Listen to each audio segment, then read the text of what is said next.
Hello, my dear students. Good afternoon. Welcome to the class. ನಾನು ಭಾಗ್ಯಶ್ರೀ ಜೋಶಿ ಅಂತ ಸಂಕಲ್ಪ learning solution ಇಂದ. ಎಸ್ ಮಕ್ಕಳೇ, ನಾವೀಗಾಗ್ಲೇ ಎಲ್ಲಾ ತರಗತಿಗಳನ್ನ ಮುಗಿಸಿದೀವಿ, ಎಲ್ಲಾ ಅಭ್ಯಾಸಗಳನ್ನ ಬಿಡಿಸಿದೀವಿ ಅಲ್ವಾ? ಮತ್ತೆ 1 ಅಂಕ, 2 ಅಂಕ, 3 ಅಂಕ, 4 ಅಂಕ ಹೀಗೆ ನಾವು ವಿಷಯ ಅಂದ್ರೆ ಪ್ರತಿಯೊಂದು ಅಧ್ಯಾಯದಲ್ಲಿ ಬರುವಂತಹ ಎಲ್ಲ ರೀತಿಯ ಪ್ರಶ್ನೆಗಳನ್ನು ಕೂಡ ಬಿಡಿಸಿದೀವಿ. ಈಗ ನಾವೇನ್ ಮಾಡೋಣ, ಕೊನೆಯದಾಗಿ ಅಂತಂದ್ರೆ ಮಾದರಿ ಪ್ರಶ್ನೆ ಪತ್ರಿಕೆಗಳನ್ನ ಬಿಡಿಸೋಣ. ಓಕೆ, ಪ್ರಶ್ನೆ ಅಂದ್ರೆ ಎಕ್ಸಾಮ್ ಅಲ್ಲಿ ಯಾವ ರೀತಿಯಾದ ಪ್ಯಾಟರ್ನ್ ಇರುತ್ತೆ, ಯಾವ ರೀತಿಯಾದ ಪ್ರಶ್ನೆಗಳು ಬರುತ್ತೆ ಅಂತ ನೋಡೋಣ. ಇವೇ ಪ್ರಶ್ನೆ ಅಲ್ಲ, ಯಾವ ರೀತಿಯಾದ ಪ್ರಶ್ನೆಗಳು ಬಂದಿವೆ ಅಂತ ನಮ್ಗೆ ಇಲಾಖೆಯಿಂದ ಪ್ರಕಟಿಸಿರುವಂತಹ ಮಾದರಿ ಪ್ರಶ್ನೆ ಪತ್ರಿಕೆಗಳು, ಹಿಂದಿನ ವರ್ಷದ ಮಾದರಿ ಪ್ರಶ್ನೆ ಪತ್ರಿಕೆ ಮತ್ತು ಈ ವರ್ಷದ ಮಾದರಿ ಪ್ರಶ್ನೆ ಪತ್ರಿಕೆಯನ್ನ ಬಿಡಿಸೋಣ. ಓಕೆ, ಹಾಗಿದ್ರೆ ಎಲ್ರು ರೆಡಿ ಇದ್ದೀರಾ? ಈಗ ಮಾದರಿ ಪ್ರಶ್ನೆ ಪತ್ರಿಕೆಯನ್ನ ನೋಡೋಕ್ಕಿಂತ ಮುಂಚೆ ನಾವೇನ್ ಮಾಡೋಣ, ಒಟ್ಟು ನಮ್ಗೆ ಎಷ್ಟು ಅಂಕದ ಪ್ರಶ್ನೆಗಳನ್ನ ನಾವು ನೋಡ್ತೀವಿ ಇಲ್ಲಿ ಅಂತ ನೋಡೋದಾದ್ರೆ, ನಮಗ್ ಗೊತ್ತಿದೆ ವಿಷಯವಾರು ಸ್ವಲ್ಪ ಈ ವರ್ಷ ಚೇಂಜ್ ಆಗಿದೆ. ಇದು 2023-24ನೇ ಸಾಲಿನ ಒಂದು ಮಾದರಿ ಪ್ರಶ್ನೆ ಪತ್ರಿಕೆ. ಇಲ್ಲಿ ನಮ್ಗೆ ವಿಷಯದ ಸಂಕೇತ ಇರುತ್ತೆ, ಸಬ್ಜೆಕ್ಟ್ ಕೋಡ್ ಅಂತ ಕರೀತಾರೆ. ಹಾಗೆ ನಿಮ್ಮ ಪ್ರಶ್ನೆ ಪತ್ರಿಕೆಯಲ್ಲೂ ಕೂಡ ಈ ಎಲ್ಲಾ ಮಾಹಿತಿಗಳು ಬರುತ್ತೆ, ಹೌದಾ? ಮತ್ತೆ ಸಮಯ ಎಷ್ಟಿರುತ್ತೆ? 3 ಗಂಟೆ 15 ನಿಮಿಷ, ಹೌದಲ್ವಾ? 3 ಗಂಟೆ 15 ನಿಮಿಷ ಇರುತ್ತೆ. ಇಲ್ಲಿ ನೀವು ಕೆಳಗೆ ಕೊಟ್ಟಿರುವಂತಹ ಸಾಮಾನ್ಯ ಸೂಚನೆಗಳನ್ನ ಕರೆಕ್ಟ್ ಆಗಿ ಒಂದ್ಸತಿ ಓದಿ, ಆಮೇಲೆ ಪ್ರಶ್ನೆ ಪತ್ರಿಕೆಯನ್ನ ಸರಿಯಾಗಿ ಓದ್ಕೊಂಡು ಕೂಲ್ ಆಗಿ ಪ್ರಶ್ನೆಗಳಿಗೆ ಉತ್ತರವನ್ನ ಬಿಡಿಸ್ಬೇಕಾಗತ್ತೆ ಅಲ್ವಾ? ಹಾಗಿದ್ರೆ ಒಂದೇ ನಿಮಿಷ.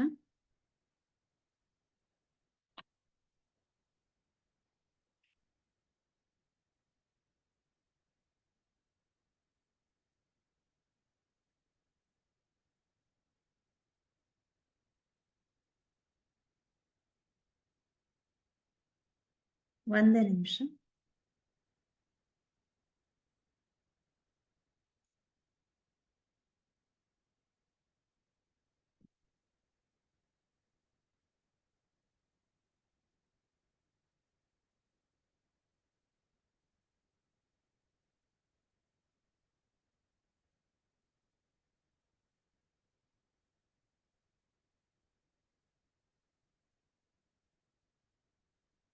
ಒಂದೇ ನಿಮಿಷ.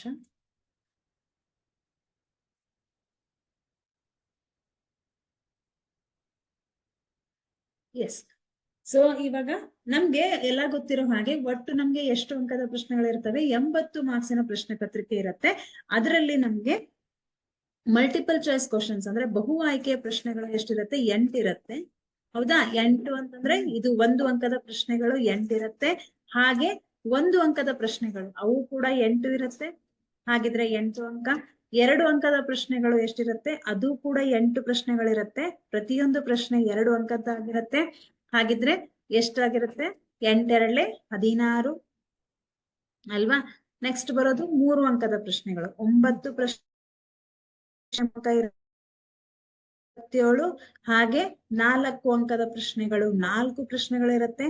4 × 4 16. ಹಾಗೆ 5 ಅಂಕದ ಪ್ರಶ್ನೆ ಒಂದಿರುತ್ತೆ, 5.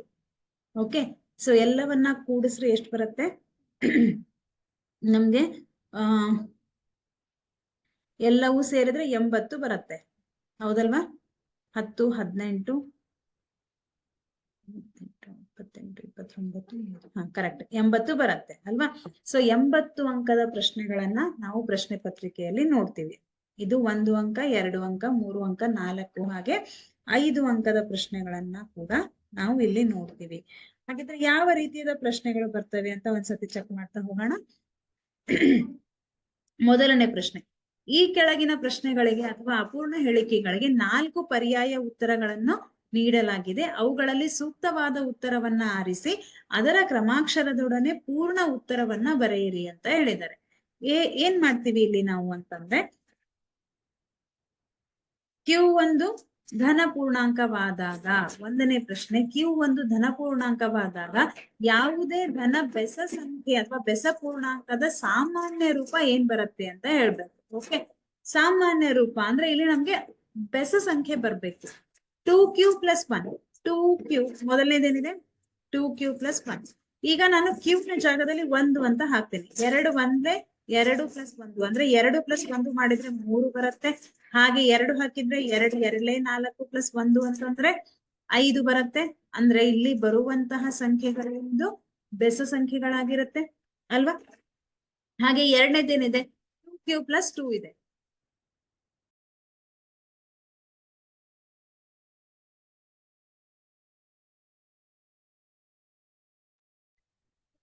ಟೂ ಕ್ಯೂ ಪ್ಲಸ್ 2 ಅಂತ ಇದೆ. 2q + 2 ಅಂತಂದ್ರೆ ಕ್ಯೂ ನ ಜಾಗದಲ್ಲಿ 1 ಅಂತ ಹಾಕಿದ್ರೆ ಏನ್ ಬರುತ್ತೆ, 2 + 2 ಅಂತಂದ್ರೆ 4 ಬಂತು. ಹಾಗೆ ಕ್ಯೂ ನ ಜಾಗದಲ್ಲಿ 2 ಅಂತ ಹಾಕಿದ್ರೆ 2 2 4, 4 + 2 ಮಾಡಿದ್ರೆ 6 ಬರುತ್ತೆ. ಇಲ್ಲಿ ಬರುವಂತಹ ಸಂಖ್ಯೆಗಳು ಸಮ ಸಂಖ್ಯೆಗಳಾಗಿವೆ ಅಲ್ವಾ. ಆದ್ರೆ ನನ್ಗೆ ಯಾವ್ದು ಬೇಕು, ಬೆಸ ಸಂಖ್ಯೆ ಬೇಕು. ಬೆಸ ಸಂಖ್ಯೆ ಅಂದಾಗ ಯಾವ ಒಂದು ಸಂಖ್ಯೆ ಕರೆಕ್ಟ್ ಆಗತ್ತೆ ಇಲ್ಲಿ, 2q +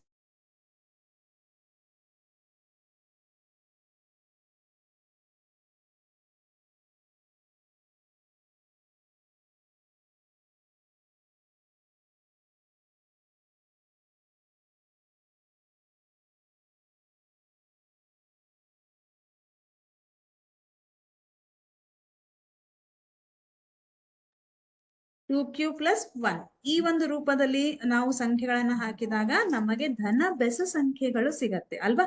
ನಾವು ಪ್ರಶ್ನೆಯನ್ನ ಅರ್ಥ ಮಾಡ್ಕೊಂಡ್ರೆ ಅಲ್ಲಿ ಅರ್ಧ ಉತ್ತರ ಇರುತ್ತೆ ನಮ್ಗೆ. ನೆಕ್ಸ್ಟ್ ಏನಿದೆ, x + 2y = 8 ಮತ್ತು 2x + 4y = 10 ಈ ಜೋಡಿ ರೇಖಾತ್ಮಕ ಸಮೀಕರಣಗಳನ್ನು ಪ್ರತಿನಿಧಿಸುವ ರೇಖೆಗಳು. ಸೊ ಇದನ್ನ ನಾವು ಹಲವಾರು ಬಾರಿ ನಮ್ಮ ತರಗತಿಗಳಲ್ಲಿ ನಾವು ಡಿಸ್ಕಸ್ ಮಾಡಿದೀವಿ ಅಲ್ವಾ. ಯಾವಾಗ ರೇಖೆಗಳು ಪರಸ್ಪರ ಛೇದಿಸುತ್ತೆ, ಯಾವಾಗ ರೇಖೆಗಳು ಒಂದನ್ನೊಂದು ಐಕ್ಯಗೊಳ್ಳುತ್ತೆ, ಮತ್ತೆ ಯಾವಾಗ ರೇಖೆಗಳು ಪರಸ್ಪರ ಸಮಾಂತರ ಆಗಿರುತ್ತೆ ಅಂತ ನಮಗ್ ಗೊತ್ತಿದೆ ಅಲ್ವಾ. ಯಾವಾಗ ರೇಖೆಗಳು a1 / a2 is not equal to b1 / b2 ಬಂದ್ರೆ ಛೇದಿಸುತ್ತೆ, a1 / a2 is equal to b1 / b2 but it is not equal to c1 / c2 ಬಂದ್ರೆ ಪರಸ್ಪರ ಸಮಾಂತರ ಇರುತ್ತೆ. ಹಾಗೆ a1 / a2 is equal to b1 / b2 is equal to c1 / c2 ಅಂದ್ರೆ ಎಲ್ಲಾ ಅನುಪಾತಗಳು ಸಮ ಬಂದ್ರೆ ಐಕ್ಯಗೊಳ್ಳುವ ರೇಖೆಗಳನ್ನ ಒಳಗೊಂಡಿರುತ್ತೆ ಅಲ್ವಾ. ಈಗ ಇಲ್ಲಿ ಬರುವಂತಹ ಒಂದು ಅನುಪಾತ ಯಾವ ರೀತಿಯಾಗಿರುತ್ತೆ ಅಂತ ಚೆಕ್ ಮಾಡೋಣ. 2x + 4y = 10 ಇದು ಮೊದಲನೇ ಸಮೀಕರಣ, ಸಾರಿ ಇದು ಎರಡನೇ ಸಮೀಕರಣ ಅಲ್ವಾ. x + 2y = 8 ಹಾಗೆ 2x + 4y = 10 ಇದು ಮೊದಲನೇ ಸಮೀಕರಣ, ಇದು ಎರಡನೇ ಸಮೀಕರಣ. ಈಗ ನಾವೇನ್ ಮಾಡೋಣ, ಅನುಪಾತಗಳನ್ನ ಹೋಲಿಸೋಣ. a1 / a2 is equal to 1 / 2. a1 ಎಷ್ಟಿದೆ, 1 ಇದೆ ಅಲ್ವಾ. ಹಾಗೆ b1 / b2 ಮಾಡಿದ್ರೆ 2 / 4, 2 1 2 2 ಎಷ್ಟು ಬಂತು, 1 / 2. ಹಾಗೆ c1 / c2 ಮಾಡಿದ್ರೆ 8 / 10, 2 4 8, 2 5 10, 4 / 5. ಹಾಗಿದ್ರೆ ಮಕ್ಕಳೇ ಇಲ್ಲಿ a1 / a2 ಮತ್ತೆ b1 / b2 ಸಮ ಬಂತು. ಆದ್ರೆ c1 / c2 ಇದಕ್ಕೆ ಸಮ ಬಂದಿಲ್ಲ. ಅಂದ್ರೆ ಯಾವ್ದು ಕರೆಕ್ಟ್ ಆಗತ್ತೆ ಇಲ್ಲಿ, a1 / a2 is equal to b1 / b2 but it is not equal to c1 / c2. ಈ ಒಂದು ಕಂಡೀಷನ್ ಬಂದ್ರೆ ಯಾವ ರೀತಿಯಾದ ರೇಖೆಗಳನ್ನ ಹೊಂದಿರುತ್ತೆ, ಪರಸ್ಪರ ಸಮಾಂತರ ರೇಖೆಗಳನ್ನ ಹೊಂದಿರುತ್ತೆ ಅಲ್ವಾ. ಪರಸ್ಪರ ಸಮಾಂತರ ಆಗಿರುತ್ತೆ.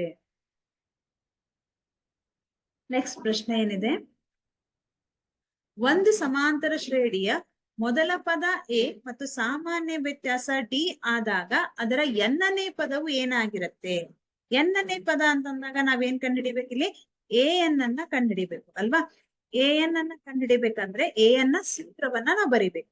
an ಸೂತ್ರ ಏನ್ ಹೇಳುತ್ತೆ, an is equal to a plus n-1 into d ಅಲ್ವಾ. a plus n-1 into d ಯಾವ ಒಂದು ಆಪ್ಷನ್ ಕರೆಕ್ಟ್ ಆಗತ್ತೆ ಇಲ್ಲಿ, a plus n-1 into d ಅಲ್ವಾ.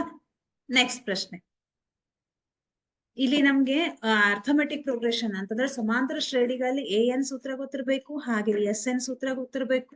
an ಕೊಟ್ಟಾಗ a ಮತ್ತು an ಗೊತ್ತಿದ್ದಾಗ a ಮತ್ತು l ಗೊತ್ತಿದ್ದಾಗ ಪ್ರತಿಯೊಂದರ ಸೂತ್ರ ನಮಗೆ ಗೊತ್ತಿರ್ಬೇಕು. px is equal to x² minus 2x minus 8 ಈ ಒಂದು ಬಹುಪದೋಕ್ತಿಯ ಶೂನ್ಯತೆಗಳ ಮೊತ್ತ ಕೇಳಿದ್ದಾರೆ. ಶೂನ್ಯತೆಗಳ ಮೊತ್ತ ಅಂದ್ರೆ ಆಲ್ಫಾ ಪ್ಲಸ್ ಬೀಟಾವನ್ನ ಕೇಳಿದ್ದಾರೆ. ನಮ್ಗೆಲ್ಲ ಗೊತ್ತಿದೆ ಮಕ್ಕಳೇ, alpha plus beta is equal to ಏನಾಗತ್ತೆ, minus B divided by A ಆಗತ್ತೆ ಅಲ್ವಾ. ಆಲ್ಫಾ ಪ್ಲಸ್ ಬೀಟಾ ಏನಾಗಿರುತ್ತೆ, minus B divided by A ಆಗಿರುತ್ತೆ. ಇಲ್ಲಿ ಏನಂತ ಇದೆ ನಮ್ಮ ಇಕ್ವೇಶನ್, ಇದು ನಮ್ಮ ಬಹುಪದೋಕ್ತಿ X square minus 2x minus 8 ಅಂತ ಇದೆ. ಅಂದ್ರೆ ಇದು ವರ್ಗ ಬಹುಪದೋಕ್ತಿ ಅಲ್ವಾ. ಈಗ ನಾವೇನ್ ಮಾಡೋಣ, ಆಲ್ಫಾ ಪ್ಲಸ್ ಬೀಟಾ ಅಂತಂದ್ರೆ ನಮಗೆ ಆ ಒಂದು ವರ್ಗ ಬಹುಪದೋಕ್ತಿಯ ಮೂಲಗಳು ಗೊತ್ತಿರ್ಬೇಕು, ಅಂದ್ರೆ ಶೂನ್ಯತೆಗಳು ಗೊತ್ತಿರ್ಬೇಕು. ಶೂನ್ಯತೆಗಳು ಅಂತಂದ್ರೆ ಆಲ್ಫಾ ಮತ್ತು ಬೀಟಾ ಕಂಡುಹಿಡಿಬೇಕಲ್ವಾ. ಸೊ ಅದಕ್ಕೆ ನಾವೇನ್ ಮಾಡೋಣ, ಅಪವರ್ತನ ವಿಧಾನವನ್ನ ಬಳಸೋಣ. ಎ ಇಂಟು ಸಿ ಮಾಡಿದ್ರೆ 8, ಅಂದ್ರೆ ಗುಣಿಸಿದಾಗ 8 ಬರ್ಬೇಕು, ಕೂಡಿದಾಗ ಮತ್ತು ಕಳೆದಾಗ ಅಥವಾ ಕಳೆದಾಗ ಮಧ್ಯದ ಪದ -2 ಬರ್ಬೇಕು. ಯಾವ ಎರಡು ಸಂಖ್ಯೆ ಹಾಗಿದ್ರೆ, 4 2 8, 4ರಲ್ಲಿ 2 ಕಳೆದ್ರೆ 2 ಬರುತ್ತೆ. ಆದ್ರೆ ಇಲ್ಲಿ ಮೈನಸ್ ಚಿಹ್ನೆ ಇರೋದ್ರಿಂದ ದೊಡ್ಡ ಸಂಖ್ಯೆಗೆ ಮೈನಸ್ ಹಾಕೋಣ, ಚಿಕ್ಕ ಸಂಖ್ಯೆಗೆ ಪ್ಲಸ್ ಹಾಕೋಣ. -4 ಇಂಟು 2 ಮಾಡಿದ್ರೆ -8 ಬರುತ್ತೆ. -4ರಲ್ಲಿ 2 ಕಳೆದ್ರೆ -2 ಬರುತ್ತೆ. ಕೂಡಿದಾಗ ಅಥವಾ ಕಳೆದಾಗ ಮಧ್ಯದ ಪದ ಬರ್ಬೇಕು. ಅದಕ್ಕೆ ನಾವು ಮಧ್ಯದ ಪದವನ್ನ ವಿಭಜಿಸುವ ವಿಧಾನ ಅಂತ ಕರಿತೀವಿ. X square minus 4x plus 2x minus 8. ಇವೆರಡರಲ್ಲಿ ಯಾವ್ದು ಕಾಮನ್ ಇದೆ, ಎಕ್ಸ್ ಕಾಮನ್ ಇದೆ. ಎಕ್ಸ್ ಮೈನಸ್ 4, ಇಲ್ಲಿ 2 ಕಾಮನ್ ಇದೆ. X minus 4 equal to 0. So X minus 4 equal to 0, X plus 2 equal to 0. X minus 4 ಅಂತಂದ್ರೆ ಎಕ್ಸ್ ಇಸ್ ಈಕ್ವಲ್ ಟು 4, ಇನ್ನು -4 ಈ ಕಡೆ ಬಂದ್ರೆ +4 ಆಗತ್ತೆ. ಇಲ್ಲಿ +2 ಈ ಕಡೆ ಬಂದ್ರೆ -2 ಆಗತ್ತೆ. ಇದು ಆಲ್ಫಾದ ಬೆಲೆ, ಇದು ಬೀಟಾದ ಬೆಲೆ. ಇದು ಆಲ್ಫಾದ ಬೆಲೆ, ಇದು ಬೀಟಾದ ಬೆಲೆ. ನಮಗ್ ಗೊತ್ತಿದೆ alpha plus beta is equal to minus B divided by A. ಹಾಗಿದ್ರೆ ಶೂನ್ಯತೆಗಳ ಮೊತ್ತ ಅಲ್ವಾ, ಶೂನ್ಯತೆಗಳ ಮೊತ್ತ minus B divided by A. A B C ಅಂದ್ರೆ ಏನು, ಇಲ್ಲಿ ಎ ಅಂತಂದ್ರೆ 1, ಬಿ ಅಂತಂದ್ರೆ -2, ಸಿ ಅಂತಂದ್ರೆ -8. Minus B divided by A. ಆಲ್ಫಾದ ಬೆಲೆ ಎಷ್ಟಿದೆ, 4 ಇದೆ. ಪ್ಲಸ್ ಬೀಟಾದ ಬೆಲೆ -2 ಇದೆ. ಮೈನಸ್ ಬಿ ನ ಬೆಲೆ ಎಷ್ಟಿದೆ, ಇಲ್ಲಿ -2 ಡಿವೈಡೆಡ್ ಬೈ ಎ ನ ಬೆಲೆ ಎಷ್ಟಿದೆ, 1 ಇದೆ. 1 ಇದೆ ಅಲ್ವಾ. ಈಗ 4ರಲ್ಲಿ ಪ್ಲಸ್ ಇಂಟು ಮೈನಸ್ ಎಷ್ಟಾಗತ್ತೆ, 4 -2, minus into minus plus 2 divided by 1. 4ರಲ್ಲಿ 2 ಕಳೆದ್ರೆ 2, ಇಲ್ಲೂ 2 ಇದೆ. LHS is equal to RHS ಬಂತು. ಅಂದ್ರೆ ಶೂನ್ಯತೆಗಳ ಮೊತ್ತ ಎಷ್ಟು, 2. ಯಾವ ಆಪ್ಷನ್ ಅಲ್ಲಿದೆ, ಆಪ್ಷನ್ ಬಿ ನಲ್ಲಿದೆ. So option B is right ಅಲ್ವಾ. ಈಗ ನೆಕ್ಸ್ಟ್ ಏನಿದೆ, tan theta is equal to 1 ಆದಾಗ ಸೆಕ್ ಥೀಟಾದ ಬೆಲೆಯು ಏನಾಗಿರುತ್ತೆ. ಸೊ ನಾನು ನಿಮ್ಗೆ ಅರ್ಥ ಆಗಿದ್ರೆ ನೀವೇನಾದ್ರೂ ಬರ್ಕೊಂಡಿದ್ರೆ ಇದನ್ನ ನಾನು ಇರೇಸ್ ಮಾಡ್ತೀನಿ. ಸೊ ಈ ಲೆಕ್ಕವನ್ನ ಬಿಡಿಸೋಣ. ಇಲ್ಲಿ ಏನಂತ ಇದೆ ಮಕ್ಕಳೇ, ನಮ್ಗಿಲ್ಲಿ ಕೊಟ್ಟಿದ್ದು ಓಕೆ. ಸೂತ್ರ ಗೊತ್ತಿದೆ ನಿಮ್ಗೆ ಯಾವುದ್ರದ್ದು, ಇದು ಯಾವ ಆಪ್ಷನ್ ಕರೆಕ್ಟ್ ಆಗಿತ್ತು, ಆಪ್ಷನ್ ಸಿ ಕರೆಕ್ಟ್ ಆಗಿತ್ತು. ಇಲ್ಲಿ ಆಪ್ಷನ್ ಬಿ ಕರೆಕ್ಟ್ ಆಗಿತ್ತು. ಹಾಗೆ tan theta is equal to 1 ಅಂತ ಕೊಟ್ಟಿದ್ದಾರೆ. ಇಲ್ಲಿ ನಮ್ಗೆ ನಾನು ಇಲ್ಲಿಂದ ಬಿಡಿಸ್ತೀನಿ ನೋಡ್ರಿ. Tan theta is equal to 1. ನಮ್ಗೆ ಟ್ಯಾನ್ ಥೀಟಾ ಅಂತಂದ್ರೆ ಗೊತ್ತಿದೆ, sine theta divided by cos theta ಅಲ್ವಾ. ಟ್ಯಾನ್ ಥೀಟಾ ಅಂದ್ರೆ ಏನು, sine theta divided by cos theta ಅಲ್ವಾ. ಟ್ಯಾನ್ ಥೀಟಾ 1 ಅಂದ್ರೆ ಸೈನ್ ಥೀಟಾದ ಬೆಲೆನೂ 1, ಕಾಸ್ ಥೀಟಾದ ಬೆಲೆನೂ 1. ಈಗ ನಾನೇನಾದ್ರೂ ಒಂದು ಲಂಬಕೋನ ತ್ರಿಭುಜವನ್ನ ಹಾಕಿದ್ರೆ, ಇದು ಎ ಬಿ ಸಿ ಅಂತ ತಗೊಳ್ಳೋಣ.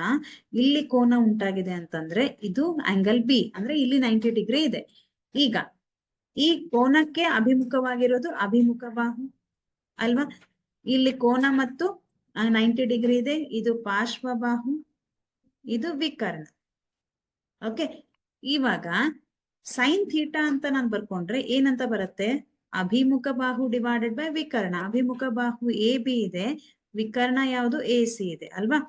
ಹಾಗೆ ಕಾಸ್ ಥೀಟಾ ಅಂತ ಬರ್ಕೊಂಡ್ರೆ ಪಾರ್ಶ್ವ ಬಾಹು ಡಿವೈಡೆಡ್ ಬೈ ವಿಕರ್ಣ. ಪಾರ್ಶ್ವ ಬಾಹು ಯಾವ್ದಿಲ್ಲಿ, B C divided by A C. A C cancel ಮಾಡ್ರಿ. Sine theta divided by cos theta ಅಲ್ವಾ. ಸೊ ಎ ಸಿ ಕ್ಯಾನ್ಸಲ್ ಆದ್ರೆ ನಮ್ಗೆ tan theta is equal to ಏನ್ ಬರುತ್ತೆ, A B divided by B C ಅಂತ ಬರುತ್ತೆ. ಈಗ A B divided by B C ಅಂದ್ರೆ ನಮ್ಗೆ tan theta is equal to 1 ಅಂದ್ರೆ ಎ ಬಿ ಯ ಬೆಲೆನೂ ಒಂದಾಗತ್ತೆ, ಬಿ ಸಿ ನ ಬೆಲೆನೂ ಒಂದಾಗತ್ತೆ.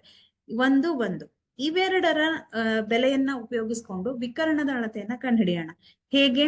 ಪೈಥಾಗೋರಸ್ನ ಪ್ರಮೇಯದ ಪ್ರಕಾರ A C square is equal to A B square plus B C square ಅಲ್ವಾ?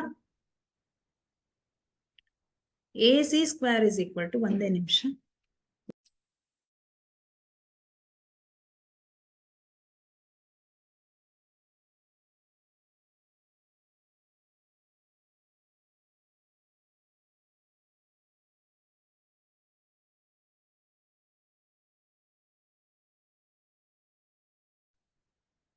ಇವಾಗ ಈಗ ಎ ಸಿ ಅಂತಂದ್ರೆ ನಮ್ಗೆ ಗೊತ್ತಿಲ್ಲ. So A C square is equal to A B square ಅಂದ್ರೆ 1ರ ವರ್ಗ, ಬಿ ಸಿ ಅಂದ್ರೆ ಅದು ಕೂಡ 1ರ ವರ್ಗ. So A C square is equal to 1ರ ವರ್ಗ ಅಂದ್ರೆ 1, 1ರ ವರ್ಗ ಅಂದ್ರೆ 1. So A C square is equal to 2 ಆಗತ್ತೆ. A C square is equal to 2 ಆದ್ರೆ ಎ ಸಿ ಅಂದ್ರೆ √2 ಆಗತ್ತೆ ಅಲ್ವಾ? ಎ ಸಿ ಅಂದ್ರೆ √2. ಇವಾಗ ಎ ಬಿ ಯ ಬೆಲೆ ಗೊತ್ತಿದೆ, ಬಿ ಸಿ ಯ ಬೆಲೆ ಗೊತ್ತಿದೆ, ಎ ಸಿ ಯ ಬೆಲೆ ಗೊತ್ತಿದೆ. ಹಾಗಿದ್ರೆ ನಮ್ಗೇನ್ ಕೇಳಿದಾರೆ? ಸೆಕ್ ಥೀಟಾ ಅಂತ ಕೇಳಿದಾರೆ. ಸೆಕ್ ಥೀಟಾ ಅಂದ್ರೆ ಏನ್ ಮಕ್ಕಳು? ಸೆಕ್ ಥೀಟಾ ಅಂತಂದ್ರೆ ಅದು ಕಾಸ್ ಥೀಟಾದ ವಿಲೋಮ ಅಲ್ವಾ? ಕಾಸ್ ಥೀಟಾ ಅಂತಂದ್ರೆ ಪಾರ್ಶ್ವಬಾಹು ಡಿವೈಡೆಡ್ ಬೈ ವಿಕರ್ಣ.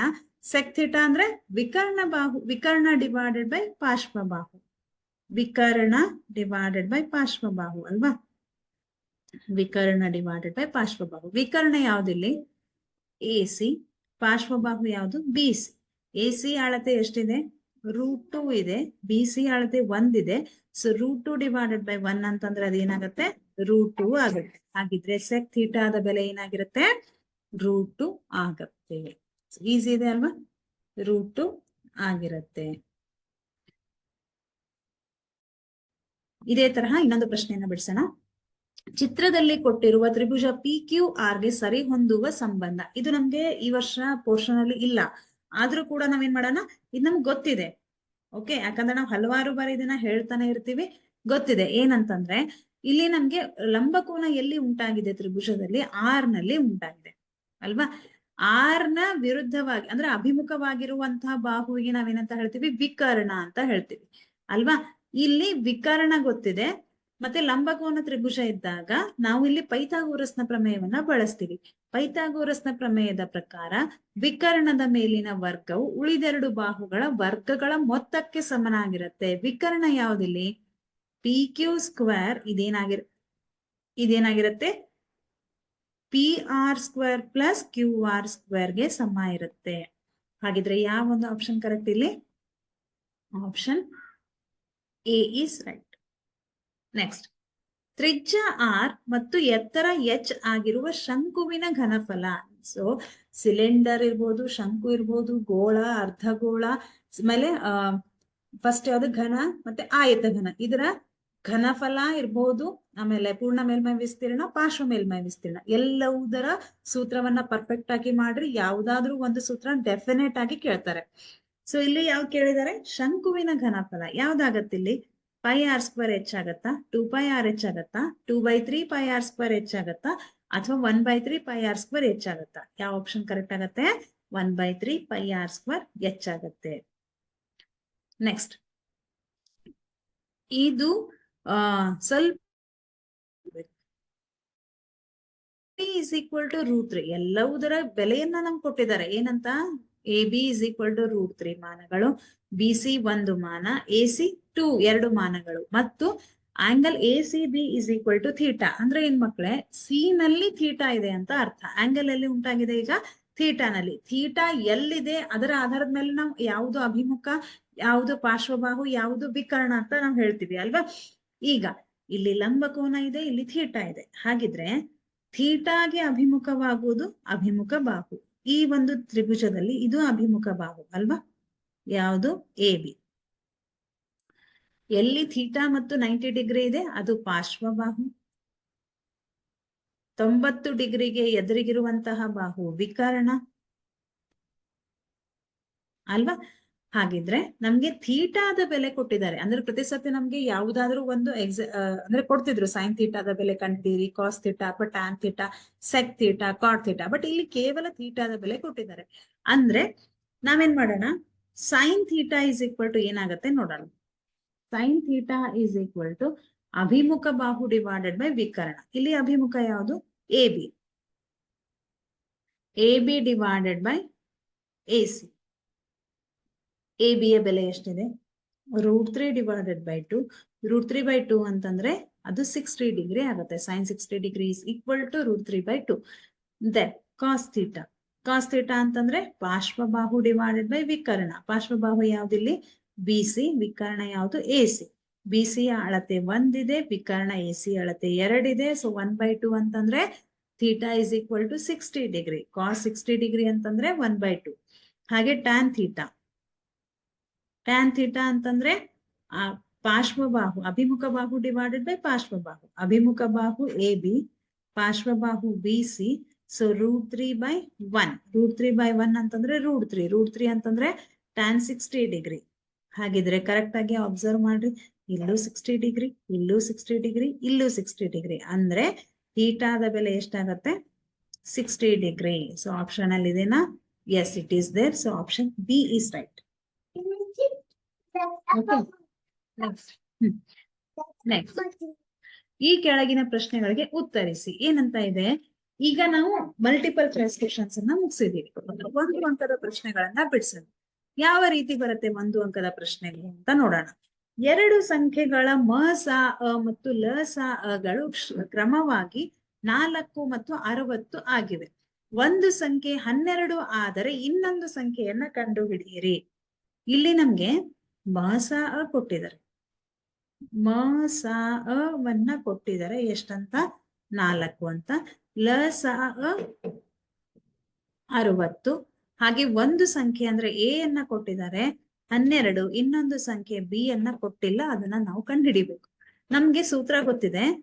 2 ಸಂಖ್ಯೆಗಳ ಮ, ಸ, ಅ ಇಂಟು ಲ, ಸ, ಅ ಇಸ್ ಈಕ್ವಲ್ ಟು ಏನಾಗಿರುತ್ತೆ? 2 ಸಂಖ್ಯೆಗಳ ಗುಣಲಬ್ಧ ಆಗಿರುತ್ತೆ. ಅದು ಎ ಇಂಟು ಬಿ. ಮ, ಸ, ಅ ಅಂದ್ರೆ 4 ಇದೆ, ಲ, ಸ, ಅ ಅಂದ್ರೆ 60 ಇದೆ, ಎ ಅಂತಂದ್ರೆ 12, ಬಿ ಅಂತಂದ್ರೆ ಗೊತ್ತಿಲ್ಲ.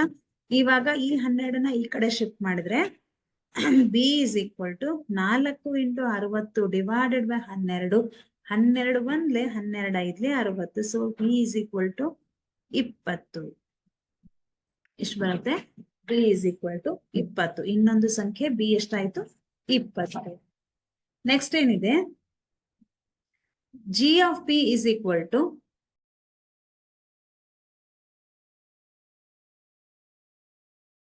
G of P is equal to 7p raised to 4 minus 2p cube plus 3p square plus p minus 3 ಅಂತ ಇದೆ. ಈ ಒಂದು ಬಹುಪದೋಕ್ತಿಯ ಮಹತ್ತಮ ಘಾತ ಅಥವಾ ಡಿಗ್ರಿಯನ್ನ ಬರೆಯಿರಿ. ಡಿಗ್ರಿ ಅಂತ ಕೊಟ್ಟಾಗ ನಾವೇನನ್ನ ನೋಡ್ತೀವಿ? ಚರಾಕ್ಷರದ ಗರಿಷ್ಠ ಘಾತವನ್ನ ನೋಡ್ತೀವಿ. ಇಲ್ಲಿ ಚರಾಕ್ಷರ ಯಾವುದು? ಪಿ ಇದೆ. ಯಾವುದು ಗರಿಷ್ಠ ಘಾತ? ಇಲ್ಲಿ 4 ಗರಿಷ್ಠ ಘಾತ ಅಲ್ವಾ? ಹಾಗಾಗಿ ಡಿಗ್ರಿ ಎಷ್ಟು? 4. ನೆಕ್ಸ್ಟ್ 3, 1, -1 ಈ ಸಮಾಂತರ ಶ್ರೇಣಿ 5ನೇ ಪದ. ಸೊ ಇಲ್ಲಿ ಬರ್ಕೊಳ್ಳೋಣ. 3, 1, -1 5ನೇ ಪದ ಅಂತ ಕೇಳಿದ್ದಾರೆ. ಇಲ್ಲಿ ಏನನ್ನ ಕೊಟ್ಟಿದ್ದಾರೆ? ಎ ಅಂತಂದ್ರೆ ಮೊದಲನೇ ಪದ 3, ಡಿ ಅಂತಂದ್ರೆ a2 ಮೈನಸ್ a1 ಮಾಡ್ತೀರಾ. a2 ಅಂತಂದ್ರೆ 1 - 3 ಅಂದ್ರೆ -2 ಬರುತ್ತೆ. n ಅಂತಂದ್ರೆ 5ನೇ ಪದವನ್ನ ಹೇಳಿದ್ದಾರೆ. ಹಾಗಿದ್ರೆ an ಇಸ್ ಈಕ್ವಲ್ ಟು, ಸೂತ್ರ ನಮ್ಗೆ ಗೊತ್ತಿದೆ, an is equal to a plus n - 1 into D. a5 ಅನ್ನ ಕೇಳಿದ್ದಾರೆ ನಿಮ್ಗೆ, ಹೌದಾ? a ಅಂತಂದ್ರೆ 3, n ಅಂತಂದ್ರೆ 5 - 1, ಡಿ ಅಂತಂದ್ರೆ -2. 3 ಪ್ಲಸ್ 5ರಲ್ಲಿ 1ಅನ್ನ ಕಳೆದ್ರೆ 4, 4 ಇಂಟು -2 ಎಷ್ಟಾಯ್ತು? 3 ಪ್ಲಸ್ ಇಂಟು ಮೈನಸ್ 4 2 8. ಹಾಗಿದ್ರೆ a5 ಇಸ್ ಈಕ್ವಲ್ ಟು 8ರಲ್ಲಿ 3ಅನ್ನ ಕಳೆದ್ರೆ ದೊಡ್ಡ ಸಂಖ್ಯೆ ಚಿಹ್ನೆ ಮೈನಸ್ ಇದೆ. So a5 is equal to -5. ಇದು ನಮ್ಗೆ 1 ಅಂಕಕ್ಕೆ ಕೇಳುವಂತಹ ಪ್ರಶ್ನೆ. ನೆಕ್ಸ್ಟ್ ಏನಿದೆ? 2x is equal to 3x² - 5. ಏನಿದೆ 2x is equal to 3x² -5. ಇದನ್ನ ವರ್ಗ ಸಮೀಕರಣದ ಆದರ್ಶ ರೂಪದಲ್ಲಿ ವ್ಯಕ್ತಪಡಿಸಿ. ಆದರ್ಶ ರೂಪ ಅಂತಂದ್ರೆ ಯಾವುದು? ax² + bx + c = 0. ಇದು ವರ್ಗ ಸಮೀಕರಣದ ಆದರ್ಶ ರೂಪ. ನಾವೇನ್ ಮಾಡೋಣ? 3x² - 5 ಈ 2x ಅನ್ನ ಈ ಕಡೆ ಕಳಿಸ್ರಿ, -2x ಆಗತ್ತೆ = 0. ಈಗ ಇವುಗಳನ್ನ ಸರಿಯಾದ ಕ್ರಮದಲ್ಲಿ ಬರೆಯೋಣ. 2x² - 2x - 5 = 0. ಇವಾಗ ಇದು ವರ್ಗ ಸಮೀಕರಣದ ಆದರ್ಶ ರೂಪದಲ್ಲಿ ಬಂತು ಅಲ್ವಾ? ನೆಕ್ಸ್ಟ್ ಈಸಿ ಇದೆ ಅಲ್ಲ? ವರ್ಗ ಸಮೀಕರಣದ ಆದರ್ಶ ರೂಪದಲ್ಲಿ ನಿಮ್ಗೆ MCQ ನಲ್ಲಾದ್ರೂ ಕೊಡ್ಬೋದು ಅಥವಾ 1 ಅಂಕದಲ್ಲಿ ಆದ್ರೂ ಕೊಡ್ಬೋದು. ಹೆಚ್ಚಾಗಿ ಇದು ಕ್ವಶನ್ಸ್ ರಿಪೀಟ್ ಆಗಿದೆ ಅಂದ್ರೆ ಯಾವುದೇ ಪ್ರಶ್ನೆ ಕೊಡ್ಬೋದು, ಆದರೆ ಆದರ್ಶ ರೂಪದಲ್ಲಿ ವ್ಯಕ್ತಪಡಿಸಿ ಅಂತ ಒಂದು ಪ್ರಶ್ನೆಯನ್ನ ಕೊಡ್ತಾರೆ. sin a = 1/2, cos a = √3/2 ಆದಾಗ tan a ಬೆಲೆಯನ್ನ ಕಂಡುಹಿಡಿಯಿರಿ. ಏನಂತ ಇದೆ? sin a = 1/2, cos a = √3/2 ಇದ್ದಾಗ ನಾವೇನ್ ಕಂಡುಹಿಡಿಬೇಕು? tan a ಯನ್ನ ಕಂಡುಹಿಡಿಬೇಕು. ಸೊ tan a ಅಂತಂದ್ರೆ sin a / cos a ಅಲ್ವಾ? sin a ದ ಬೆಲೆ ಕೊಟ್ಟಿದ್ದಾರೆ 1/2, cos a ದ ಬೆಲೆ √3/2. ಸೊ 2 ಕ್ಯಾನ್ಸಲ್ ಆಗತ್ತೆ. ಏನ್ ಉಳಿತು? 1/√3 ಉಳಿತು. 1/√3 ಅಂತಂದ್ರೆ ಇದು tan a ನ ಬೆಲೆ. ಹಾಗಿದ್ರೆ a = ಎಷ್ಟಾಗತ್ತೆ ಇಲ್ಲಿ?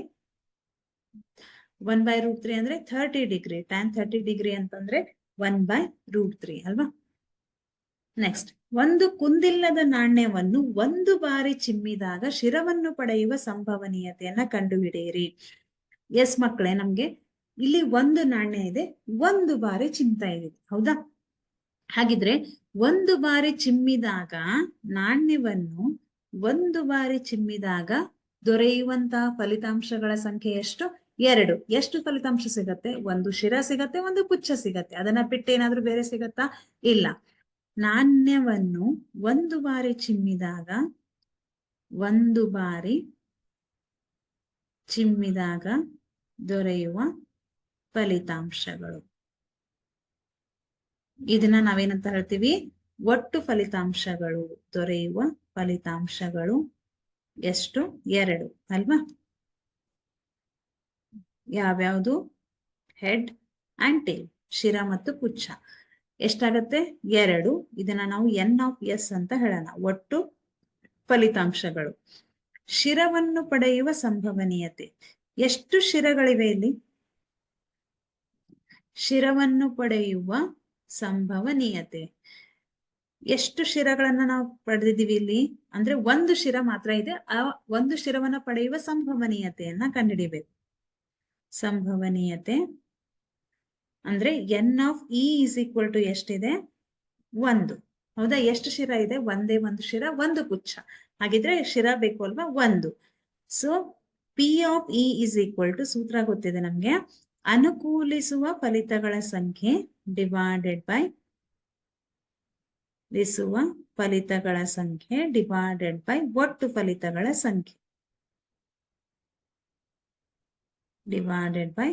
ಒಟ್ಟು ಫಲಿತಗಳ ಸಂಖ್ಯೆ. ಒಟ್ಟು ಫಲಿತಗಳ ಸಂಖ್ಯೆ. ಈಗ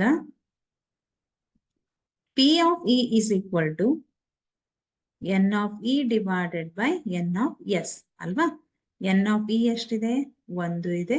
n(s) ಎಷ್ಟಿದೆ? 2. ಹಾಗಿದ್ರೆ ಶಿರವನ್ನು ಪಡೆಯುವ ಸಂಭವನೀಯತೆ 1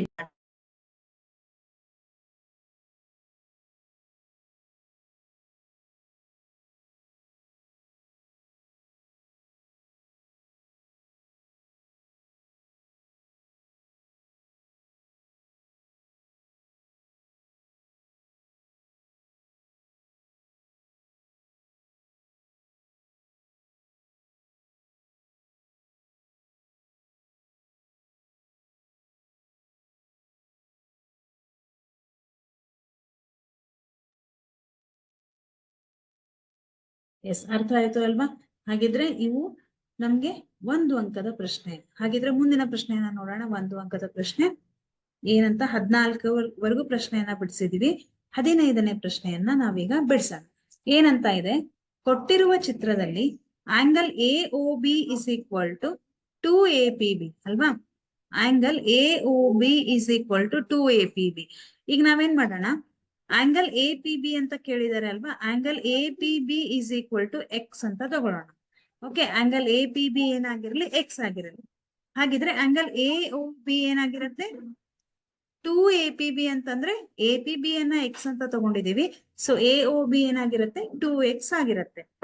ಇವಾಗ ಎ ಒ ಪಿ ಬಿ ಅಥವಾ ಒ ಎ ಪಿ ಬಿ ಅಂದ್ರೆ ಇದು ಒಂದು ಚತುರ್ಭುಜ ಆಗತ್ತೆ. ಚತುರ್ಭುಜದ ಒಳ ಕೋನಗಳ ಮೊತ್ತ ಎಷ್ಟಾಗಿರುತ್ತೆ, 360 ಡಿಗ್ರಿ ಆಗಿರುತ್ತೆ. ಹಾಗಿದ್ರೆ ಒ ಎ ಚತುರ್ಭುಜ O A P B is equal to, ಇಲ್ಲಿ 4 ಕೋನಗಳಿವೆ, ಹೌದಾ?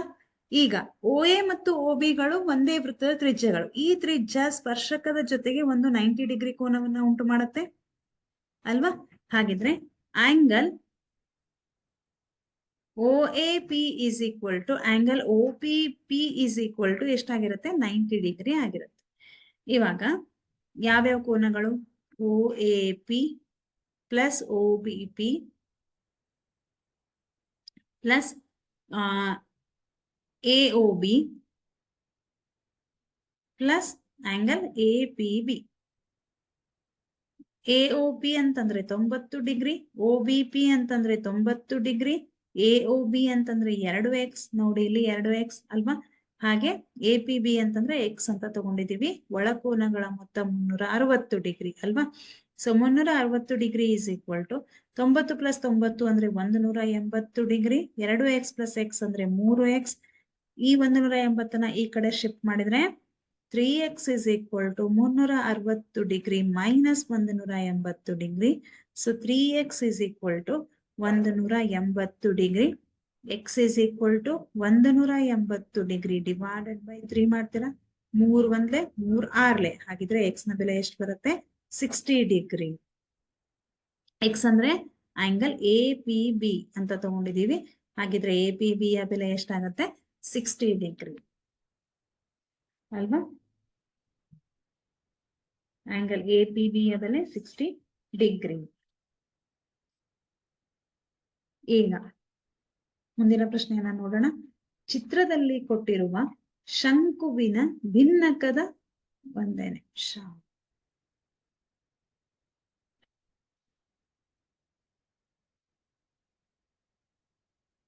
ಎಸ್, ಶಂಕುವಿನ ಭಿನ್ನಕದ ಪಾರ್ಶ್ವ ಮೇಲ್ಮೈ ವಿಸ್ತೀರ್ಣವನ್ನು ಕಂಡುಹಿಡಿಯುವ ಸೂತ್ರವನ್ನ ಬರೆಯಿರಿ. ಶಂಕುವಿನ ಪಾರ್ಶ್ವ ಮೇಲ್ಮೈ ವಿಸ್ತೀರ್ಣ ಅಂದ್ರೆ ಭಿನ್ನಕದ ಪಾರ್ಶ್ವ ಮೇಲ್ಮೈ ವಿಸ್ತೀರ್ಣ ಅಲ್ವಾ? ಇಲ್ಲಿ ನಿಮ್ಗೆ ಯಾವ ಸೂತ್ರ ಬೇಕಾದ್ರೂ ಕೊಡ್ಬಹುದು. ಘನ, ಆಯತ, ಘನ, ಶಂಕು ಯಾವ್ದು ಬೇಕಾದ್ರೂ ಕೊಡ್ಬಹುದು. ಸಿಲಿಂಡರ್ ಇರ್ಬೋದು, ವೃತ್ತಪಾದ, ನೇರ ವೃತ್ತಪಾದ, ಸಿಲಿಂಡರ್ನ ಪೂರ್ಣ ಮೇಲ್ಮೈ ವಿಸ್ತೀರ್ಣ. ಇಲ್ಲಿ ನಮ್ಗೆ ಶಂಕುವಿನ ಭಿನ್ನಕದ ಪಾರ್ಶ್ವ ಮೇಲ್ಮೈ ವಿಸ್ತೀರ್ಣವನ್ನ ಕೇಳಿದ್ದಾರೆ. ಹೈಟ್ h ಕೊಟ್ಟಿದ್ದಾರೆ, ಎಲ್ ಇದೆ, R1 ಇದೆ, R2 ಇದೆ. ಹಾಗಿದ್ರೆ ಶಂಕುವಿನ ಭಿನ್ನಕದ ಪಾರ್ಶ್ವ ಮೇಲ್ಮೈ ವಿಸ್ತೀರ್ಣ, ಪಾರ್ಶ್ವ ಮೇಲ್ಮೈ ವಿಸ್ತೀರ್ಣ ಇಸ್ ಈಕ್ವಲ್ ಟು, ಸೂತ್ರ ಏನ್ ಬರುತ್ತೆ, ವಿಸ್ತೀರ್ಣ is equal to pi into R1 plus R2 into L. L ಅಂದ್ರೆ ಏನಿದು, ಓರೆ ಎತ್ತರ. ನಮ್ಗೆ ಓರೆ ಎತ್ತರದ ಬೆಲೆ ಗೊತ್ತಿದ್ರೆ ಆಯ್ತು, ಗೊತ್ತಿಲ್ಲ ಅಂತಂದಾಗ ಆರ್ ಮತ್ತು ಎಚ್ ಕೊಟ್ಟಿದ್ದಾಗ ಎಲ್ ಅನ್ನ ಹೇಗೆ ಕಂಡುಹಿಡಿತೀರಾ, h² plus R1 minus R2 holes. Okay, L ಅಂದ್ರೆ h² plus R1 minus R2 holes. Okay, next ಇದು ನಮ್ಗೆ 1 ಅಂಕದ ಪ್ರಶ್ನೆಗಳು. ಈಗ ನಾವು ಯಾವ ಪ್ರಶ್ನೆಗಳನ್ನ ಬಿಡಿಸಿದ್ವಿ, ಎಲ್ಲವೂ ಇವು 1 ಅಂಕದ ಪ್ರಶ್ನೆಗಳು. ಹಾಗಿದ್ರೆ ಇಲ್ಲಿ ನಮ್ಗೆ ವೃತ್ತಗಳ ಮೇಲೆ ಎಲ್ಲ ರೀತಿಯಾದ, ಅಂದ್ರೆ ಕೇಂದ್ರ ಕೋನವನ್ನ ಕಂಡು ಹಿಡಿಯಿರಿ ಅಥವಾ ಈ ಕಡೆ ಸ್ಪರ್ಶಕಗಳ ನಡುವಿನ ಕೋನವನ್ನ ಕಂಡು ಹಿಡಿಯಿರಿ, ಆ ತರಹದ ಪ್ರಶ್ನೆಗಳು. ಆಮೇಲೆ ಡಿಗ್ರಿಯನ್ನ ಕಂಡು ಹಿಡಿಯಿರಿ. ಆಮೇಲೆ ಪ್ರೊಬ್ಯಾಬಿಲಿಟಿ, ಸಂಭವನೀಯತೆಯ ಮೇಲೆ ಒಂದು ಪ್ರಶ್ನೆ ಅದನ್ನ ಕೇಳಬಹುದು. ಓಕೆ, ಇಲ್ಲಿ ನಮ್ಗೆ 1 ಅಂಕಕ್ಕೆ ಕೇಳಿದ್ದಾರೆ. ಮತ್ತೆ ಟ್ರಿಗ್ನೋಮೆಟ್ರಿ, ತ್ರಿಕೋನಮಿತಿಯ ಮೇಲೆ ಪ್ರಶ್ನೆಯನ್ನ ಕೇಳಿದ್ದಾರೆ. ನೆಕ್ಸ್ಟ್ ಈಗ 1 ಅಂಕದ ಪ್ರಶ್ನೆಗಳು ಮುಗಿತು. 2 ಅಂಕದ ಪ್ರಶ್ನೆಗಳನ್ನ ಬಿಡಿಸೋಣ. 2 ಅಂಕದ ಪ್ರಶ್ನೆಗಳನ್ನ ಬಿಡಿಸುವಾಗ ಮೊದಲನೇ ಪ್ರಶ್ನೆ ಏನಿದೆ, ಇಲ್ಲಿ 8 ಪ್ರಶ್ನೆಗಳಿರುತ್ತೆ, ಪ್ರತಿ ಪ್ರಶ್ನೆ 2 ಅಂಕದಾಗಿರುತ್ತೆ. ಓಕೆ, ಸೊ 1ನೇ ಪ್ರಶ್ನೆ ಏನಿದೆ, 2 + √3 ಒಂದು ಅಭಾಗಲಬ್ಧ ಸಂಖ್ಯೆ ಎಂದು ಸಾಧಿಸಿ ಅಂತ ಕೊಟ್ಟಿದ್ದಾರೆ. 2 + √3 ಒಂದು ಅಭಾಗಲಬ್ಧ ಸಂಖ್ಯೆ ಎಂದು ಸಾಧಿಸಿ. ಸೊ ಅಭಾಗಲಬ್ಧ ಸಂಖ್ಯೆ ಎಂದು ಸಾಧಿಸ್ಬೇಕಾದ್ರೆ ಮೊದಲು ನಾವೇನ್ ಮಾಡ್ಬೇಕು, ಮೊದಲನೇ ಸ್ಟೆಪ್ ಊಹೆಯನ್ನ ಮಾಡ್ಬೇಕು. ಏನಂತ ಊಹೆ ಮಾಡ್ತೀರಾ, 2 + √3 ಏನಾಗಿರಲಿ, ಒಂದು ಭಾಗಲಬ್ಧ ಸಂಖ್ಯೆ ಆಗಿರಲಿ, ಒಂದು ಭಾಗಲಬ್ಧ ಸಂಖ್ಯೆ ಆಗಿರಲಿ, ಭಾಗಲಬ್ಧ ಸಂಖ್ಯೆ ಆಗಿರಲಿ. ಓಕೆ, ಈಗ ಯಾವ ಸಂಖ್ಯೆ ಭಾಗಲಬ್ಧ ಸಂಖ್ಯೆ ಅಂತ ಕರಿತೀವಿ, ಯಾವ ಸಂಖ್ಯೆಗಳು p/q ರೂಪದಲ್ಲಿ ವ್ಯಕ್ತಪಡಿಸಲು ಸಾಧ್ಯವಿದೆ ಅಂತಹ ಸಂಖ್ಯೆಗೆ ನಾವು ಭಾಗಲಬ್ಧ ಸಂಖ್ಯೆಗಳು ಅಂತ ಹೇಳ್ತೀವಿ. ಹಾಗಿದ್ರೆ ಇದು ಭಾಗಲಬ್ಧ ಸಂಖ್ಯೆ ಆಗ್ಬೇಕಂತಂದ್ರೆ 2 + √3 = p/q, ವೇರ್ p ಮತ್ತು q ಗಳೇನಾಗಿರಲಿ, ಪೂರ್ಣಾಂಕಗಳ ಗಣಕ್ಕೆ ಸೇರಿರಲಿ, q is not equal to 0. ಈ ಕಂಡೀಷನ್ ಇರಲೇಬೇಕು. ಯಾಕೆ, q ಒಂದು ವೇಳೆ 0 ಆದ್ರೆ ಅದು ವ್ಯಕ್ತಪಡಿಸಲು ಸಾಧ್ಯವಿಲ್ಲ ಅವಾಗ. ಹಾಗಾಗಿ q is not equal to 0, q 0 ಆಗಿರಬಾರ್ದು. p ಮತ್ತು q ಗಳಿಗೆ ಒಂದು ಸಾಮಾನ್ಯ ಅಪವರ್ತನ ಆಗಿರಲಿ. ಈಗ 2ಅನ್ನ ನಾವು ಈ ಕಡೆ ಶಿಫ್ಟ್ ಮಾಡೋಣ. √3 = p/q - 2 ಆಗುತ್ತೆ. ಸೊ ಈಗ ಇಲ್ಲೇನಿಲ್ಲ ಅಂದ್ರೆ ಒಂದು ಲಸ ಎಷ್ಟು ಬರುತ್ತೆ, q ಬರುತ್ತೆ. √3 = p - 2q, ಹೌದಾ, ಓರೆ ಗುಣಾಕಾರ ಮಾಡ್ರಿ, p - 2q ಬರುತ್ತೆ. ಈಗ p - 2q / q ಅನ್ನೋದು p/q ರೂಪದಲ್ಲಿ ಇದೆ ಅಲ್ವಾ. ಇಲ್ಲಿ p - 2q / q ಅನ್ನೋದು p/q ರೂಪದಲ್ಲಿದೆ, ಹೌದಾ, p/q ರೂಪದಲ್ಲಿದೆ. ಅಂದ್ರೆ ಇದು ಭಾಗಲಬ್ಧ ಸಂಖ್ಯೆ ಆಗಿದೆ, ಇದು ರೂಪದಲ್ಲಿದೆ, ಹಾಗಾಗಿ ರೂಪದಲ್ಲಿದೆ, ಆದ್ದರಿಂದ ಇದು ಭಾಗಲಬ್ಧ ಸಂಖ್ಯೆ ಆಗಿದೆ. ಇದು ಭಾಗಲಬ್ಧ ಸಂಖ್ಯೆ ಆಗಿದೆ. ಆದರೆ ಭಾಗಲಬ್ಧ ಸಂಖ್ಯೆ ಆಗಿದೆ. ಆದ್ರೆ ಮಕ್ಕಳೇ ನಮ್ಗೆಲ್ಲ ಗೊತ್ತಿದೆ ಏನಂತ, p - 2q / q ಇದು ಯಾವುದಕ್ಕೆ ಸಮ, √3 ಗೆ ಸಮ. ಅಂದ್ರೆ √3 ಏನಾಗಿರ್ಬೇಕು, p/q ಆಗಿರ್ಬೇಕು ಅಂತ ಬರುತ್ತೆ. ಅಂದ್ರೆ p/q ರೂಪದಲ್ಲಿದೆ ಅಂತ ಬರುತ್ತೆ. ಆದ್ರೆ √3 ಅನ್ನೋದೇನು, ಅಭಾಗಲಬ್ಧ ಸಂಖ್ಯೆ. ಹಾಗಾಗಿ ಆದರೆ √3 ಅಭಾಗಲಬ್ಧ ಸಂಖ್ಯೆ, ಅಭಾಗಲಬ್ಧ ಸಂಖ್ಯೆ ಆಗಿದೆ. ಹಾಗಾಗಿ ನಮ್ಮ ಊಹೆ ತಪ್ಪು ಆಗಿದೆ. ಆದ್ದರಿಂದ ನಮ್ಮ ಊಹೆ ತಪ್ಪಾಗಿದೆ, ನಮ್ಮ ಊಹೆ ತಪ್ಪು.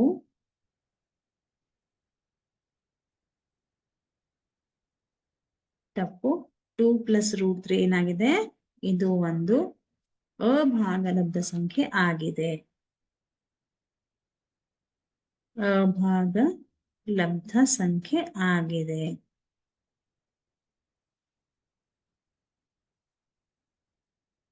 ಓಕೆ, ಇಲ್ಲಿ ನಮ್ಗೆ 2 + √3 ಅಂತ ಕೊಟ್ಟಿದ್ದಾರೆ. ಇಲ್ಲಿ ಯಾವುದೇ ಸಂಖ್ಯೆಯನ್ನ ಕೊಡ್ಬೋದು. ಅಂದ್ರೆ ನಿಮ್ಗೆ ಇಲ್ಲಿ 7 - √3 ಅಂತ ಕೊಡ್ಬೋದು, ಅಥವಾ √3 ಒಂದು ಅಭಾಗಲಬ್ಧ ಸಂಖ್ಯೆ ಆಗಿದೆ, √5 ಒಂದು ಅಭಾಗಲಬ್ಧ ಸಂಖ್ಯೆ ಆಗಿದೆ. ಈ ತರ ಬೇಕಾದ ಸಂಖ್ಯೆಯನ್ನ ಕೊಡ್ಬೋದು. ಕೊಟ್ಟು ಅದು ಅಭಾಗಲಬ್ಧ ಸಂಖ್ಯೆ ಅಂದ್ರೆ ಅಭಾಗಲಬ್ಧ ಸಂಖ್ಯೆ ಇದ್ದಾಗೆ ನಾವೇನ್ ಮಾಡ್ಬೋದು, ಅದು ಅಭಾಗಲಬ್ಧ ಸಂಖ್ಯೆ ಆಗಿದೆ ಅಂತ ನಾವು ನಿರೂಪಿಸ್ಬೇಕು ಅಲ್ವಾ. ಸೊ ಈ ತರಹದ ಪ್ರಶ್ನೆ ನಮ್ಗೆ 2 ಅಂಕಕ್ಕೆ ಕೇಳಿದ್ದಾರೆ. ಎಲ್ಲಾ ಪ್ರಶ್ನೆ ಪತ್ರಿಕೆಯಲ್ಲೂ ಕೂಡ ಇದು ರಿಪೀಟ್ ಆಗಿದೆ, ಅಭಾಗಲಬ್ಧ ಸಂಖ್ಯೆ ಎಂದು ಸಾಧಿಸಿ. ಓಕೆ, ನೆಕ್ಸ್ಟ್ ಈ ಒಂದು ಅಧ್ಯಾಯದಲ್ಲಿ ನಮ್ಗೆ ಅಂಕಗಣಿತದ ಮೂಲ ಪ್ರಮೇಯ, ಅದರ ಒಂದು ಹೇಳಿಕೆ ಕೂಡ ಇಂಪಾರ್ಟೆಂಟ್ ಆಗುತ್ತೆ. ಅದ್ರ ಜೊತೆಗೆ ಇಲ್ಲಿ ನಮ್ಗೆ ಈ ಒಂದು ಪ್ರಶ್ನೆ ಪತ್ರಿಕೆಯಲ್ಲಿ ಯುಕ್ಲಿಡ್ನ ಭಾಗಾಕಾರ ಕ್ರಮ ವಿಧಿ ಅಂತ ಇದೆ. ಈ ಒಂದು ಭಾಗ ನಮ್ಗೆ ಈ ವರ್ಷ ನಮ್ಮ ಪೋರ್ಷನ್ ಅಲ್ಲಿ ಇಲ್ಲ, ಹೌದಾ. ಕೇವಲ ನಮ್ಗೆ ಲಸ ಮಸವನ್ನ ಕಂಡುಹಿಡಿಯೋದು ಮತ್ತೆ ಅಭಾಗಲಬ್ಧ ಸಂಖ್ಯೆ ಎಂದು ಸಾಧಿಸಿ, ಕೇವಲ ಇಷ್ಟೇ ಇರೋದು. ಹಾಗಾಗಿ ನಾವು ಈ ಒಂದು ಲೆಕ್ಕವನ್ನ ಬಿಡಿಸೋದು ಬೇಡ. ಇದನ್ನ ಬಿಟ್ಟು ನಾವು ಬೇರೆ ತರಹದ ಲೆಕ್ಕಗಳನ್ನ ನಾವು ಲಾಸ್ಟ್ಗೆ ಬಿಡಿಸೋಣ. ಓಕೆ, ಸೊ ಹಾಗಿದ್ರೆ ಮಕ್ಕಳೇ, ಇವತ್ ನಾವೇನ್ ಮಾಡಿದೀವಿ, ಈ ಒಂದು ಮಾದರಿ ಪ್ರಶ್ನೆ ಪತ್ರಿಕೆಯಲ್ಲಿ 1 ಅಂಕದ ಪ್ರಶ್ನೆಗಳು ಮತ್ತೆ ಮಲ್ಟಿಪಲ್ ಚಾಯ್ಸ್ ಕ್ವಶನ್ಸ್, 1 ಅಂಕದ ಪ್ರಶ್ನೆ ಮತ್ತು 2 ಅಂಕದ ಪ್ರಶ್ನೆಯನ್ನ ಬಿಡಿಸಿದೀವಿ. ಹಾಗೇನೆ ಮುಂದಿನ ಒಂದು ಕ್ಲಾಸ್ ಅಲ್ಲಿ ನಾವೇನ್ ಮಾಡೋಣ, ಇದೇ ತರಹ ಮತ್ತೆ 2 ಅಂಕ, 3 ಅಂಕ, 4 ಮತ್ತು 5 ಅಂಕದ ಪ್ರಶ್ನೆಗಳನ್ನ ಬಿಡಿಸೋಣ. ಮತ್ತೆ ಹೆಚ್ಚುವರಿ ಆಗಿರುವಂತಹ ಪ್ರಶ್ನೆಗಳನ್ನು ಕೂಡ ಬಿಡಿಸೋಣ. ಓಕೆ, ಸೊ ಹಾಗಿದ್ರೆ ನಾವ್ ಇಲ್ಲಿಗೆ ಇವತ್ತು ಸ್ಟಾಪ್ ಮಾಡೋಣ. ಈ ಒಂದು ವಿಡಿಯೋ ನಿಮ್ಗೆ ಎಲ್ರಿಗೂ ಹೆಲ್ಪ್ ಆಗತ್ತೆ, ನಿಮ್ಮ ಒಂದು ಬೋರ್ಡ್ ಎಕ್ಸಾಮ್ ನ ಪ್ರಿಪರೇಷನ್ಗೆ ಸಹಾಯ ಆಗತ್ತೆ ಅಂತ ಭಾವಿಸ್ತಾ ಇಲ್ಲಿಗೆ ನಾನು ನನ್ನ ಕ್ಲಾಸ್ ಅನ್ನ ಸ್ಟಾಪ್ ಮಾಡ್ತಾ ಇದ್ದೀನಿ. Okay, all the very best. Thank you so much.